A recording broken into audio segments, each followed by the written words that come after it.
Welcome to 99 TV. నేను బ్రహ్మనాయుడు. ఇకపోతే junior NTR fans కోపం వచ్చింది.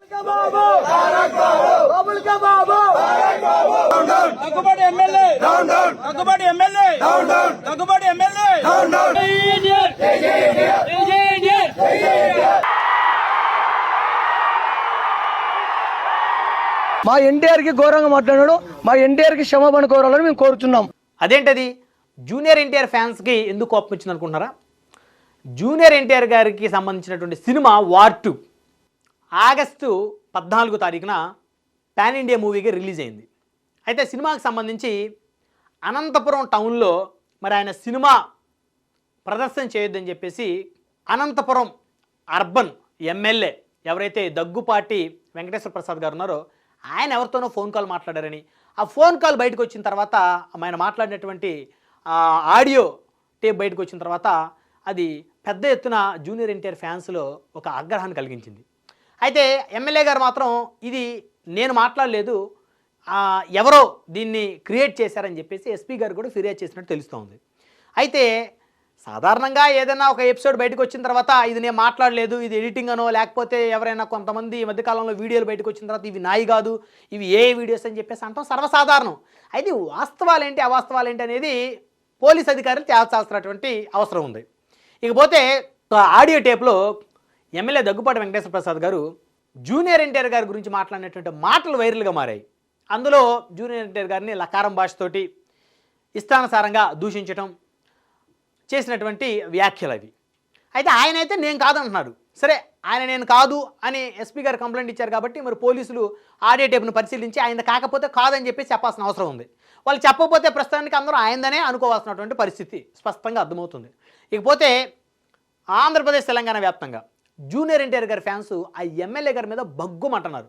సాక్షాత్తు అనంతపురం టౌన్లో టీడీపీ ఎమ్మెల్యే దగ్గుపాటి వెంకటేశ్వర ప్రసాద్ గారి ఫ్లెక్సీలని చించి పడేశారు జూనియర్ ఎన్టీఆర్ అభిమానులు. జూనియర్ ఎన్టీఆర్ గారి అభిమానులు మేమంతా ఓటు వేసాము కాబట్టి ఇక్కడ మీరు ఎమ్మెల్యేగా గెలిచారని చెప్పేసి ఆ ఎమ్మెల్యే గారి మీద తిరుగుబాటు జెండా ఎగరేశారు. ఎట్టకేలకు ఆ ఎమ్మెల్యే గారు కాస్త భయపడిన పరిస్థితి స్పష్టం కనపడుతుంది. ఆయన క్షమాపణ కూడా చెప్పాడు, అసలు ఆడియో టేపు నాది కాదు అని కూడా చెప్తున్నటువంటి పరిస్థితి ఉంది. ఇకపోతే ఇప్పుడు నిజంగా ఆ ఎమ్మెల్యే గారే మాట్లాడితే, అంటే ఆయన మాట్లాడలేదు అని ఏ అధికారి కూడా అఫీషియల్గా అనౌన్స్మెంట్ చేయలేదు. ఏ ఎస్పీ గారు కానీ లేకపోతే కలెక్టర్ గారు కానీ ఈయన మేము పరిశీలించాము, ఇది ఆయనది కాదు, అన్యాయంగా ఆయన మీద ఏదో బురదలుతుందని ఎవరు చెప్పలేదు. ఆయన మాట్లాడితే కాస్త వివాదాస్పదం చెప్పుకోవచ్చు. ఎందుకంటే ఆయన ఎవరు? నందమూరి తారక రామారావు గారి మనవడు. ఆయన సినిమాకి వారసుడు, భవిష్యత్తులో ఆయన రాజకీయాలకు కూడా వారసుడు అవుతాడేమో. ఆయన ఇటీవల సినిమా ఫంక్షన్ ఏమన్నాడు? మా తాత నందమూరి తారక రామారావు గారి ఆశీర్వాదం నా మీద ఉన్నంతకాలం నన్ను ఎవ్వరు ఏం చేయలేరు, నన్ను ఎవరు ఆపలేరు అన్నారు. తప్పే ఉంది? ఒక వ్యక్తిని ఉద్దేశించి కాదు కదా, చంద్రబాబు గారిని ఉద్దేశించో లోకేష్ గారిని ఉద్దేశించి ఆయన మాట్లాడలేదు. ఎవరైనా సర్వసాధారణంగా అదే మాట్లాడతారు. మా తండ్రి గారు మా తాతగారి యొక్క ఆశీర్వాదం పైనుంచి మాకున్నంతకాలం మమ్మల్ని ఎవరు ఏం చేయలేరని చెప్పేసి మాట్లాడటంలో ఎలాంటి తప్పు లేదు. ఆయన ఎవరిని ఉద్దేశించి అన్నాడు? ఎవరిని ఉద్దేశించి అనలేదు. ఆయన్ని ఎవరైతే ఆపాలని ప్రయత్నం చేస్తున్నారో, ఆయన మీద ఎవరైతే బురద జల్లుతున్నారో, విషయం చెమ్మాలనుకుంటున్నారో వారిని ఉద్దేశించి అని ఉంటారు బహుశా. అక్కడ ఏం పేర్లు పెట్టలేదు. సో ఇక దాన్ని పెద్దగా ఎవరు సీరియస్గా తీసుకోవాలి. మరి ఆ ఎమ్మెల్యే గారు ఎందుకు సీరియస్గా తీసుకున్నారో తెలియదు కానీ టక్కైనా మాట్లాడేశారు ఆయన. ఎవరు జూనియర్ ఎన్టీఆర్ అంటే? నందమూరి వారసుడు ఆయన. చంద్రబాబు నాయుడు గారికి మేనలుడు, భువనేశ్వర్ గారికి మేనలుడు, లోకేష్ గారి బావమరిది, బాలకృష్ణ గారు అన్న కొడుకు, హరికృష్ణ గారి కొడుకు. ఆయన సాధారణ ఎమ్మెల్యే, ఏదో ఒకసారి గెలిచిన ఎమ్మెల్యే ఆయన పట్టుకున్నట్టు మాట్లాడితే అది నిజంగా తప్పు. అది ఆయన ఈసారి సీట్ ఇస్తారో లేదో తెలియదు, ఆ ఎమ్మెల్యే గారికి ఇచ్చినా గెలుస్తాడో లేదో తెలియదు. మరి ఈయన ప్రాబల్యం ప్రభావం తగ్గుతుందా టీడీపీలో కానీ, ఆయన సామాజిక వర్గంలో కానీ, ఆయన తాతగారి అభిమానుల్లో కానీ? ఆ ఎమ్మెల్యే గారికి ఇంకోసారి సీట్ ఇవ్వకపోతే ఆయన అసలు ప్రజలకే, ఆ నియోజకవర్గం ఆయన ఊరు ప్రజలకే ఆయన గుర్తుండడు. కానీ జూనియర్ ఎన్టీఆర్ ప్రభావం ఏమైనా తగ్గిందా? ఆయన ప్రభంజనం తగ్గిందా? ఆయన ఫాలోయింగ్ తగ్గిందా? ఆయన సామాజిక వర్గంలో కానీ, ఆయన తాతగారి అభిమానుల్లో కానీ, ఆయన పార్టీలో ఉన్నటువంటి వ్యక్తుల్లో కానీ ఖచ్చితంగా ఆయనకు ఉండే గౌరవం ఆయనకుంది. ఆయన ఎప్పుడు చంద్రబాబు గారిని, లోకేష్ గారిని ఎప్పుడు కూడా అసభ్యంగా మాట్లాడలేదు. అలాంటప్పుడు ఆయన గురించి మాట్లాడటం అనేది కరెక్ట్ కాదు. సో ఆయన గురించి ఆ విధంగా మాట్లాడటంతో ఆయన అభిమానులు ఆగ్రహావేశాలకు గురయ్యారు. చాలా చోట్ల ధర్నాలకు పిలుపునిచ్చారు. అయితే పోలీసులు కూడా ఎవరైతే జూనియర్ ఎన్టీఆర్ అభిమానులు ముందస్తు ధర్నాలకు పిలుపునిస్తున్నారో వాళ్ళని ముందస్తు అరెస్టులు కూడా చేస్తున్న పరిస్థితి స్పష్టంగా కనపడుతుంది ఆంధ్రప్రదేశ్ రాష్ట్రంలో. ఈ వివాదానికి ఎవరు కారణం? అనంతపురం టౌను ఎమ్మెల్యే గారు సో కాబట్టి ఆయన కాస్త నోటి దురుసు ప్రదర్శన చేయకపోతే అసలు ఈ పరిస్థితి వచ్చేది కాదు. రేపో మాపో ఖచ్చితంగా జూనియర్ ఎన్టీఆర్ గారు తెలుగుదేశంలోకే రావాలి. ఆయన తెలుగుదేశంలోకి వస్తారు. ఆయన వయసు ఎంత? 40 సంవత్సరాల లోపే. ఇంకో 10 ఏళ్ళు ఉంటారు సినిమా ఇండస్ట్రీలో, ఆ తర్వాత రాజకీయాల్లోకి వస్తారు. అప్పుడు ఏమో లోకేష్ గారు ఆయన కలిసి పని చేయొచ్చేమో, తప్పేముంది? ఆయనకు మద్దతు ఇచ్చేవాళ్ళు ఆయనకు మద్దతు ఇస్తారు, లోకేష్ గారికి మద్దతు ఇచ్చేవాళ్ళు లోకేష్ గారికి మద్దతు ఇస్తారు. ఏదైనా ప్రజల అభిప్రాయం మీద ఆధారపడి ఉంటుంది. అనవసరంగా ఈయన గెలకటం, ఈయన ఏదో ఒకటి అనటం, ఈయన అభిమానులు ఫైర్ అవ్వటం. ఆయన అభిమానులు ముసుగులో వైఎస్ఆర్సీపీ వాళ్ళు కూడా ఇప్పుడు జాయిన్ అయిపోయారు. మన రోజా గారు కూడా అంటున్నారు జూనియర్ గారికి మేము సపోర్ట్ చేస్తామని.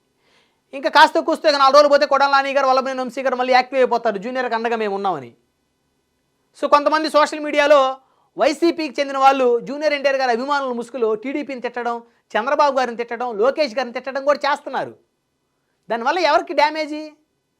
తెలుగుదేశం పార్టీ డ్యామేజ్ అవుతుంది. అక్కడ చంద్రబాబు నాయుడు గారికి డ్యామేజ్ జరుగుతుంది. సో వైసీపీ సంబంధించిన కొంతమంది సోషల్ మీడియాలో ఫేక్ అకౌంట్స్ పెట్టుకొని జూనియర్ ఎన్టీఆర్ గారికి మద్దతుగా మాట్లాడుతూ చంద్రబాబు గారిని, లోకేష్ గారిని తిట్టడం వల్ల ఏమవుతుంది? జూనియర్ని సపోర్ట్ చేసేవాళ్ళు వాళ్ళకి యాడ్ అవుతారు, లోకేష్ని చంద్రబాబు గారిని సపోర్ట్ చేసేవాళ్ళు అటు సైడ్ తీసుకుంటారు. అంటే వీరిద్దరి మధ్య ఒక వార్. గతంలో ఏదైతే పవన్ కళ్యాణ్ గారికి వర్సెస్ అల్లు అర్జున్ గారికి వారి అభిమానుల మధ్య ఒక వారు నడిచిందో అదే వారు ఇప్పుడు నడుస్తుంది. అప్పుడు కూడా అంతే కదా, అల్లు అర్జున్ గారికి వైఎస్ఆర్సీపీ వాళ్ళు మద్దతు ఇచ్చారు. వాళ్ళు మద్దతు ఇచ్చి పవన్ కళ్యాణ్ గారిని తిట్టడం. సో ఇక్కడ మెగా అభిమానులు ఏమో వీళ్ళు కూడా ఆలోచన లేకుండా ఎవరు అల్లు అర్జున్ అభిమానులు పవన్ కళ్యాణ్ గారిని తిడుతున్నారని చెప్పేసి వీళ్ళు వాళ్ళని తిట్టడం. తర్వాత ఏమైంది? చివరికి అల్లు అర్జున్ గారికి ఇష్యూ అయితే, ఇబ్బంది అయితే, అరెస్ట్ అయితే చిరంజీవి గారు హుటాహుటిని వచ్చారు వారి ఇంటికి. వాళ్ళందరూ ఒకటే కదా, వాళ్ళ కుటుంబం. వాళ్ళు ఎక్కడో బయట ఏదో ఫ్యాన్స్ ఏదో మాట్లాడారని చెప్పేసి, లేకపోతే ఎవరో ఎమ్మెల్యే ఏదో మాట్లాడారని చెప్పేసి ఆ కుటుంబాన్ని విడదీయగలరా? వాళ్ళ మధ్య ఏమైనా ఆస్తి తగాదాలు ఉన్నాయా? జగన్మోహన్ రెడ్డి గారికి, షర్మిల గారికి ఆస్తి తగాదాలు ఉన్నాయి. ఆ తగాదాలు ఉన్నాయి. చెరొక పార్టీలో ఉన్నారు. వివేకానంద రెడ్డి గారి హత్య జరిగింది. ఆ హత్య మీద షర్మిల గారు, సునీత రెడ్డి గారు, అవినాష్ రెడ్డి గారి మీద ఆరోపణలు చేస్తున్నారు. అక్కడ ఉన్నటువంటి తగాదులు, అక్కడ ఉన్నటువంటి పరిస్థితులు ఇక్కడ ఏమైనా ఉన్నాయా? సో జూనియర్ ఎన్టీఆర్ గారు ఎప్పుడన్నా లోకేష్ గారిని బహిరంగంగా ఒక మాట అన్నారా? చంద్రబాబు గారిని ఒక మాట అన్నారా? లోకేష్ గారు కానీ, చంద్రబాబు గారు కానీ, జూనియర్ గారిని ఒక మాట అన్నారా? వాళ్ళందరూ కుటుంబమే కదా. అదేవిధంగా అల్లు అర్జున్ గారు కానీ, పవన్ కళ్యాణ్ గారు కానీ ఎప్పుడన్నా బహిరంగంగా ఒకరికొకరు తిట్టుకున్న సందర్భాలు ఉన్నాయా? వాళ్ళంతా కుటుంబాలు. ఈ కుటుంబాల మధ్య ఎవరో ఏదో ఒక చిన్న డిస్టర్బెన్స్ క్రియేట్ చేస్తే ఇది వైసీపీకి ఒక అడ్వాంటేజ్గా మారుతుంది. ఇప్పుడు అలా చేయడం వల్ల జూనియర్ ఎన్టీఆర్ గారిని దూరం చేసుకోవడమే తెలుగుదేశానికి. ఇప్పుడు వైసీపీ వాళ్ళు ఏం చేస్తారు? జూనియర్ ఎన్టీఆర్ అభిమానుల ముసుగులో కొంతమంది వచ్చి ఈయనకి సపోర్ట్గా మారుతుంటారు. కొంతమంది తెలుగుదేశం ముసుగులో తెలుగుదేశం అభిమానులుగా ఫేక్ ఐడీలు పెట్టుకొని మళ్ళీ ఈయన్నే తిడుతుంటారు. సో కాబట్టి తెలుగుదేశం పార్టీ కార్యకర్తలు కూడా చాలా జాగ్రత్తగా, అప్రమత్తంగా ఉండాలి. ఇటు జనసేన మెగా కుటుంబం సంబంధించిన అభిమానులు కూడా అప్రమత్తంగా ఉండాలి. లేకపోతే ఇలాంటి చిన్న చిన్నయే పెద్ద ఇష్యూలు అయ్యేది. ఇప్పుడు గతంలో పవన్ కళ్యాణ్ గారి సినిమాలు ఆపి ఆయన ఇబ్బంది పెట్టి ఆయన సినిమా టికెట్కి 5 రూపాయలు కూడా చేసి ఆయన్ని దెబ్బతీయాలని చేస్తే కదా ఒక్కసారిగా పవన్ కళ్యాణ్ గారి ఫ్యాన్స్ అందరూ తిరగబడి జగన్మోహన్ రెడ్డి గారిని 11 పరిమితం చేశారు. కాబట్టి ఒక పాన్ ఇండియా స్టార్స్ అయినటువంటి వాళ్ళలో జూనియర్ ఎన్టీఆర్ గారు కూడా ఉన్నారు. కాబట్టి ఆయన మీద ఎవరన్నా మాట్లాడేటప్పుడు కాస్త ఆచితూచి మాట్లాడాల్సినటువంటి అవసరం ఉంది. ఆయన బయట వ్యక్తి కాదు, ఆయన తెలుగుదేశానికి చెందినటువంటి వ్యక్తి. ఆయన ఏమన్నారు? నా ప్రాణం ఉన్నంత వరకు మా తాతగారు పెట్టిన తెలుగుదేశం పార్టీకే నా మద్దతు అన్నారు ఆయన గతంలో. అలాంటిది ఆయన తిట్టడానికి నోరెలా వచ్చింది అనంతపురం ఎమ్మెల్యే గారికి? మీ స్థాయి ఏంటి? తెలుగుదేశం భిక్షతో మీరు ఎమ్మెల్యే అయ్యి, ఎన్టీ రామారావు గారు పెట్టిన పార్టీ అసెంబ్లీతో ఎమ్మెల్యే అయ్యి, ఆయన వారసుని, ఆయన మనవడిని మీరు ఇష్టానుసారంగా దూషించారంటే అది చాలా తప్పు. అది సో ఈ విషయమే చంద్రబాబు నాయుడు గారు కూడా కాస్త సీరియస్గా ఉన్నారు. నిన్న టెలికాన్ఫరెన్స్ కూడా పెట్టారంట చంద్రబాబు నాయుడు గారు ముఖ్య నేతలతోటి. పెట్టి ఇమీడియట్గా అసలు ఏం జరిగింది నివేదిక కూడా ఇవ్వమని అడిగారంట. సో కాబట్టి ఇది సరైనటువంటి వ్యవహారం కాదు, సరైనటువంటి పద్ధతి కాదు ఇది. ఈయన టార్గెట్ చేయటం అనేది. ఇప్పుడు ఆయన ఏమన్నా తెలుగుదేశానికి వ్యతిరేకంగా ఏమన్నా పార్టీ పెట్టాడా? లేకపోతే వైఎస్ఆర్సీపీలో ఏమన్నా జగన్మోహన్ రెడ్డి గారితో ఏమన్నా జత కట్టి మరి వైసీపీ జెండా ఏమన్నా మెల్ల వేసుకున్నాడా? టీడీపీని ఏమన్నా తిడుతున్నాడా? ఎప్పుడు కూడా టీడీపీని ఒక మాట అనలేదు కదా ఆయన. చంద్రబాబు గారిని ఇప్పుడు అనలేదు కదా. బహుశా కాకపోతే చాలామంది టీడీపీలో ఉన్నటువంటి కొంతమంది అభిమానులకి ఏంటంటే మనసులో బాధ.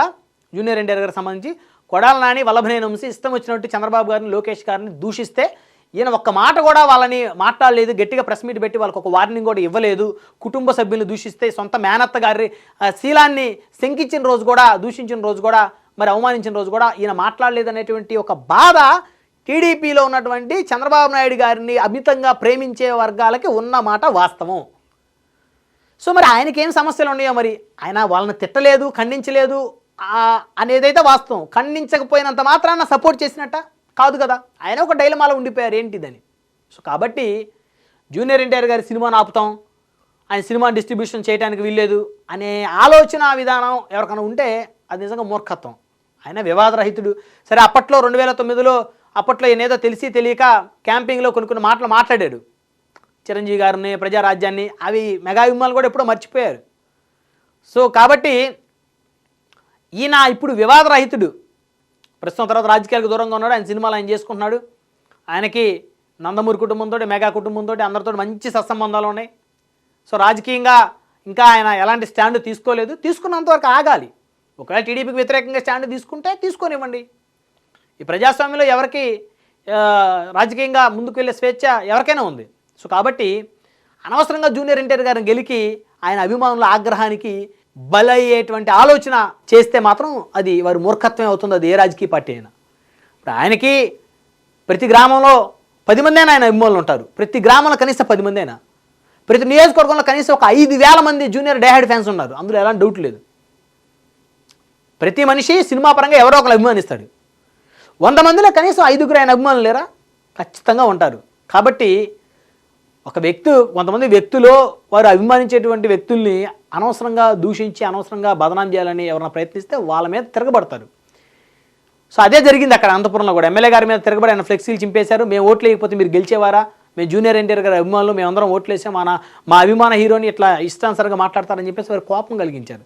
సో దీని అందరికీ కారణం ఏంటి? ఎమ్మెల్యే గారు ఫోన్ కాల్. ఇప్పుడు ఆయన ఏమో నాది కాదు, ఇది నా మీద ఎవరో దుష్ప్రచారం చేస్తున్నారు. ప్రతి ఒక్కళ్ళు అదే, ఇది ఒక ప్యాషన్ అయిపోయింది. నా ఆడియో కాదు, ఇది నా వీడియో కాదు, ఈ వీడియోలో ఉందో నేను కాదు, ఇది ఏఐ, ఇది ఆర్టిఫిషియల్ ఇంటెలిజెన్స్, ఇది ఎడిటింగ్ అని మాట్లాడటం ప్యాషన్ అయిపోయింది అందరికీ. సో కాబట్టి జూనియర్ ఎన్టీఆర్ గారిని గెలకొద్దు. అనవసరంగా జూనియర్ ఎన్టీఆర్ గారిని గెలికి ఆయన అభిమానుల ఆగ్రహానికి గురవ్వద్దు. ఆయన పాటికి ఆయన సినిమాలు తీసుకుంటున్నాడు కాబట్టి అనవసరమైనటువంటి వివాదాల్లోకి ఆయన లాగితే ఇది మళ్ళీ అంటే ఇది అనవసరంగా ఒక కొత్త శత్రుత్వాన్ని ప్రభుత్వం తెచ్చిపెట్టుకున్నట్టయితే ఖచ్చితంగా అవుతుంది. కాబట్టి ఎవరైతే అనవసరంగా ఇలాంటి కార్యక్రమాలకి తెరదీస్తున్నారో వాళ్ళని కాస్త కట్టడి చేయాల్సినటువంటి బాధ్యత ప్రభుత్వ పెద్దల మీద కూడా ఉందని ఖచ్చితంగా చెప్పుకోవచ్చు.